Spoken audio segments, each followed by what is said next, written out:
Très bonne semaine, madame, messieurs. Bienvenue à cette édition d'information sur A30 Télévision. Au sommaire de ce journal, progression des rebelles M23 dans la province de Nord-Kivu.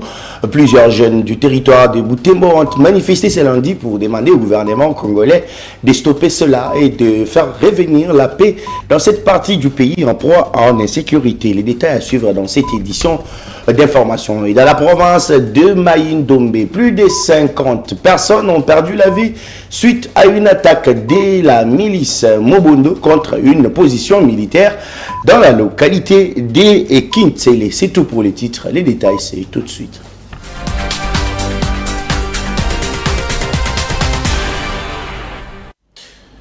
Bonsoir. Je l'ai dit dans les titres, des jeunes membres du groupe Dépression et de plusieurs autres habitants de la ville de Butembo dans la province du Nord-Kivu ont été dans la rue ce lundi 15 juillet 2024 pour protester contre la progression des rebelles M23. Pendant plus de 2 heures de la marche qui est partie du centre-ville de Butembo, les manifestants demandent au gouvernement congolais de tout mettre en œuvre pour reconquérir toutes les agglomérations sous l'emprise de rebelles M23.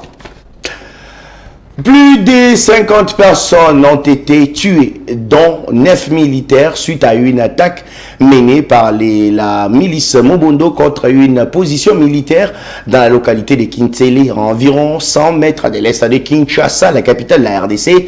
L'attaque a eu lieu samedi lorsque des miliciens Mobondo venus en nombre ont attaqué une position de l'armée à Kintsele, province de Kwamut, avant d'être repoussés par les forces armées congolaises. Les bilans humains de cette attaque dépassent les 50 morts selon un témoignage du chef du village Kimolo. Il faut rappeler que le président de la République Félix Tshisekedi avait mené à mi-mars dernier des négociations de paix entre les chefs coutumiers Teke et Yaka et les membres de la milice Mobondo qui ont abouti à un accord de cessez-le-feu. Au séjour de travail au Nord-Kivu, les vice-premiers ministres de l'Intérieur, Sécurité, Décentralisation et Affaires coutumières a consulté dimanche plusieurs forces vives des Butembo autour de la situation sécuritaire. Les différentes délégations ont soumis des doléances, mais aussi et surtout proposé des recommandations pour mettre hors d'état de nuire les ennemis du pays. Images et commentaires.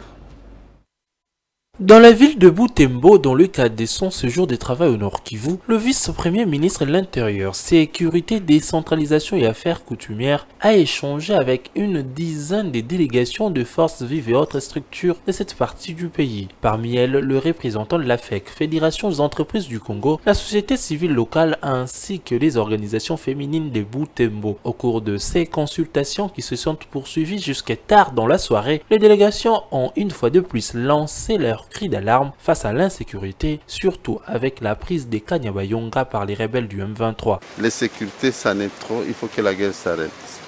Il faudra que l'argent qui est dans les trésors, on l'utilise pour qu'on pacifie le pays. Nous avons une bonne armée, nous avons la police, tout ça. On doit capitaliser tout cela pour que le pays soit pacifique. Au-delà des préoccupations, les différentes organisations ont soumis recommandations et stratégies au vice-premier ministre afin de mettre fin à l'insécurité. Nous avons demandé à l'autorité compétente de voir dans quelle mesure elle peut renforcer la logistique pour que ces jeunes qui se battent, qui sacrifient leur vie sous le drapeau, puissent avoir gain de cause et puissent avoir la force pour repousser l'ennemi. Nous lui avons suggéré qu'on accélère dans la mesure du possible l'ouverture des centres de formation accélérés pour la formation de ces jeunes à tactique militaire, en maniement d'armes. Nous avons demandé qu'il y ait une loi, des mesures d'accompagnement de la loi pour les réservistes, pour protéger nos enfants qui sont en train de se donner dans le mouvement Wazalendo.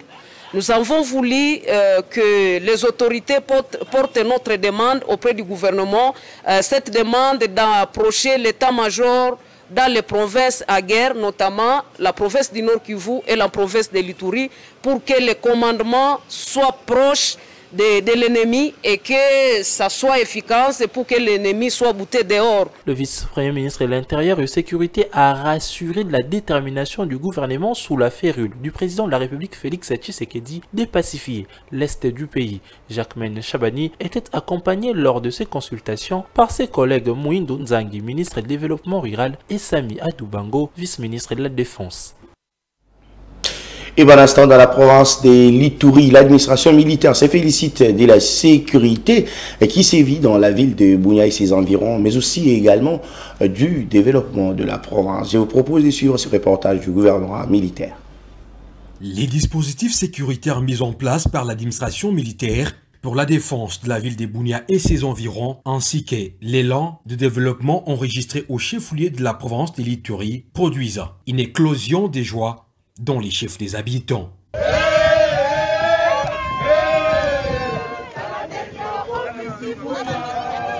Ici, nous sommes dans la commune de Chari, autrefois un mouroir infréquentable à cause de l'insécurité. Aujourd'hui, les maisons y poussent concomitamment comme des champignons.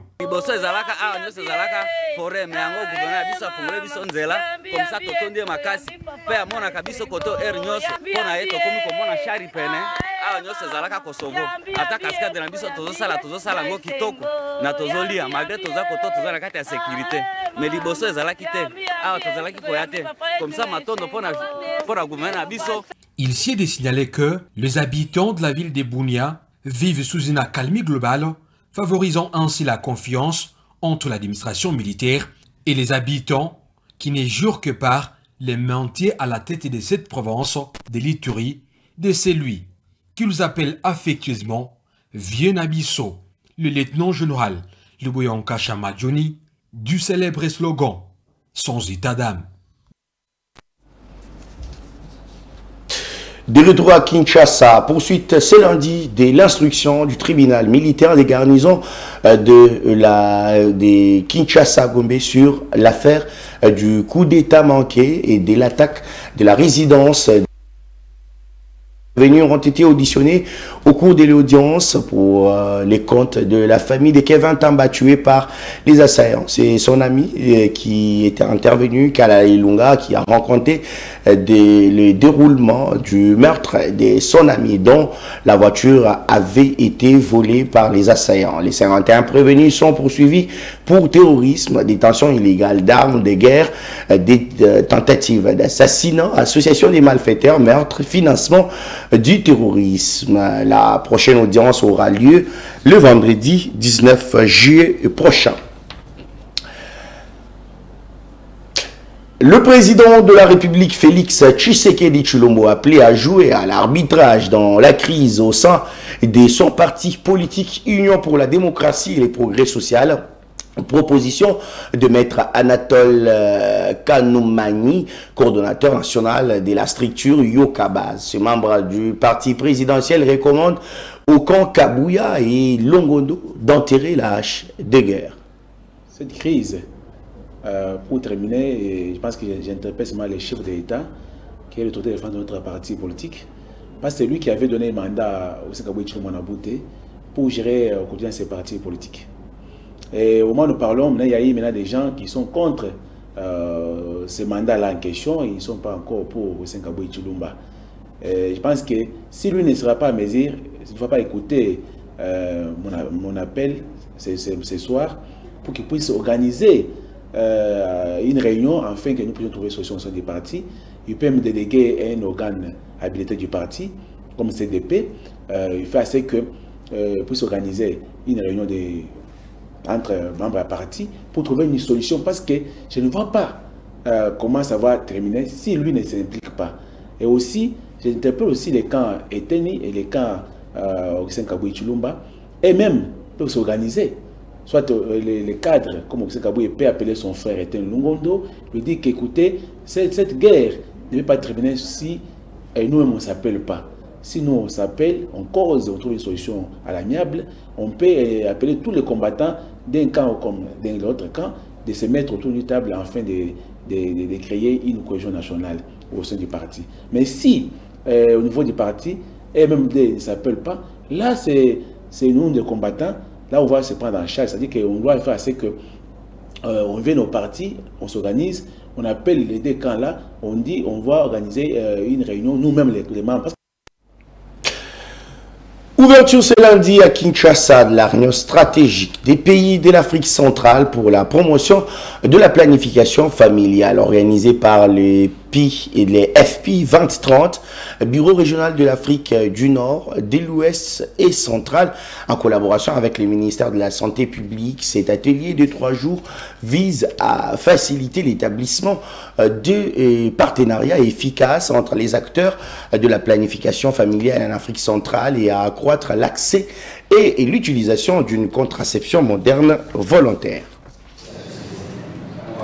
Durant ces 3 jours de travaux, les délégués des différents pays tels que les Cameroun, les Tchad, le Burundi, la République centrafricaine et la RDC vont longuement s'atteler sur des sujets liés à la planification familiale, notamment créer une obligation de rendre compte en renforçant et en établissant les plans d'action nationaux existants, promouvoir l'utilisation des pratiques à fort impact pour la mise en œuvre et l'extension de la planification familiale, financer les programmes de planification familiale, comprendre les stratégies des mises en œuvre de la planification familiale dans les situations d'urgence et promouvoir la résilience. Le go de cette réunion stratégique a été donné par le secrétaire général de la santé publique en présence de la directrice exécutive de FP 2030 et autres experts. L'objectif est de pouvoir atteindre un certain niveau d'intégration, mais aussi accélérer un peu l'accès à la planification familiale d'ici 2030, d'ici 2030, où nous allons réévaluer les objectifs de développement durable. Et nous pensons que si des pays comme la RDC, des pays comme le Nigeria, il y a une forte prévalence contraceptive, les besoins non satisfaits sont diminués, ça va tirer toute l'Afrique vers le haut. Et c'est essentiellement sur ça que nous sommes en train de compter, parce que ce sont des pays pivots. Et si ces pays pivots ont des indicateurs qui sont assez élevés et que les femmes de ces deux pays accèdent à la planification familiale sans obstacle, je pense que c'est toute l'Afrique qui pourra y gagner. La RDC compte tirer profit de ces travaux. Ce n'est plus seulement une question de santé publique, mais c'est au-delà de ça, c'est vraiment une question de développement. Parce qu'il s'agit de questions en rapport avec les ressources humaines, les hommes et les femmes. Et donc ici, le fait que cette réunion se tienne ici à Kinshasa, pour nous c'est un symbole fort, c'est-à-dire ça nous interpelle tous, de sorte que nous puissions travailler encore davantage au niveau de la région de l'Afrique centrale pour pousser l'agenda de la planification familiale très haut. Parce qu'aujourd'hui, dans nos pays, la prévalence contraceptive reste encore très faible et surtout les besoins non couverts en matière de contraception. Dans sa vision, le FP 2030 vise un avenir où les femmes et les filles du monde entier ont la liberté et la capacité de mener une vie saine, de prendre leurs propres décisions éclairées sur l'utilisation de la contraception et d'avoir des enfants et de participer tant égal à la société et à son développement.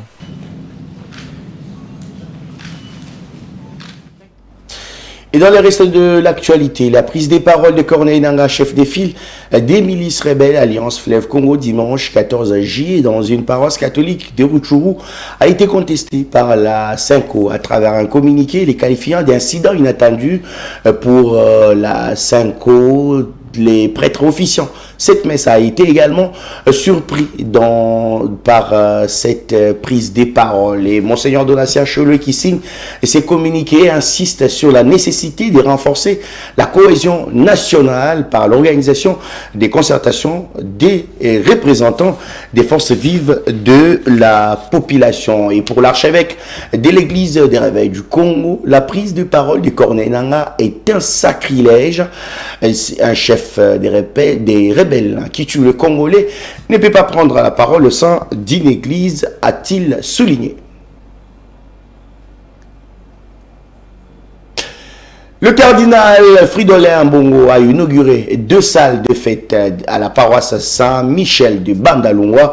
La cérémonie a eu lieu le dimanche dernier après la célébration de la messe solennelle pour la circonstance. L'archevêque métropolitain de Kinshasa a inscrit cette réalisation dans le cadre de la matérialisation du mot d'ordre de l'année pastorale, structure et infrastructure au service de l'évangélisation. Suivez.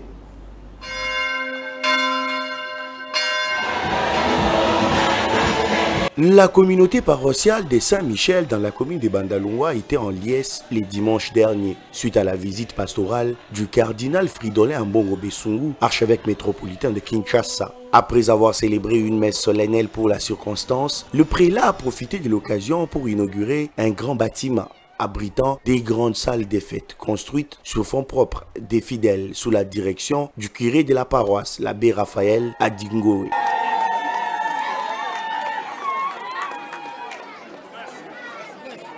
Le cardinal a inscrit cette réalisation dans le cadre de la matérialisation du mot d'ordre de l'année pastorale, structure et infrastructure au service de l'évangélisation. Au cours de cette visite pastorale, comme je l'ai dit, après la messe, je procéderai à la bénédiction de votre salle paroissiale, qui, dit-on, a revêtu une nouvelle robe. Cette salle, c'est un espace polyvalent aux multiples activités de la paroisse. Elle entre dans la ligne qui nous sert de guide tout au long de cette année pastorale. Structure et infrastructure diocésaine au service de l'évangélisation.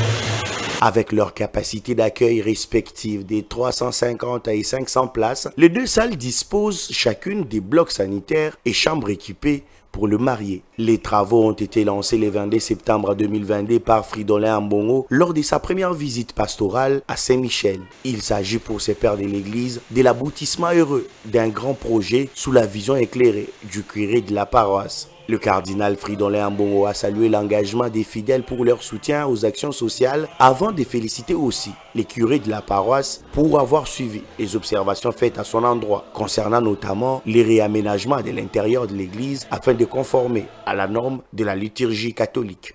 Merci de tout cœur pour ce soin que vous apportez aux infrastructures de votre église.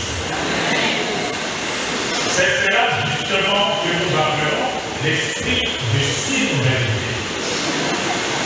L'esprit de synodalité, c'est la responsabilité collective que nous avons à travailler main dans la main pour relever notre Église. Et là où on travaille main dans la main dans l'esprit de synodalité autour du curé de la paroisse se réunit. Dans un avenir proche, un comité de suivi sera mis en place pour une gestion efficace et efficiente de ces deux salles paroissiales, a souligné le responsable de la commission. L'archevêque de Kinshasa a par ailleurs demandé à l'abbé Raphaël, curé de la paroisse, de lui proposer deux noms qui feront partie de l'équipe qui sera mise en place pour la construction de la basilique à Sendwe dans la commune de Limete à Kinshasa. Ces personnes, a précisé le prélat, auront pour rôle d'apporter l'expertise de la paroisse à ce comité. Au cours de cette journée dominicale exceptionnelle, les fidèles de Saint-Michel n'ont pas manqué de témoigner leur attachement au cardinal Fridolin Ambongo. Depuis son arrivée dans cette paroisse de Bandalungwa, l'abbé Raphaël Adingoé compte plusieurs actions à son actif. Il a entre autres réhabilité et modernisé la cure et la sacristie, remettant ainsi Saint-Michel dans les standards infrastructurels dignes de l'Église universelle.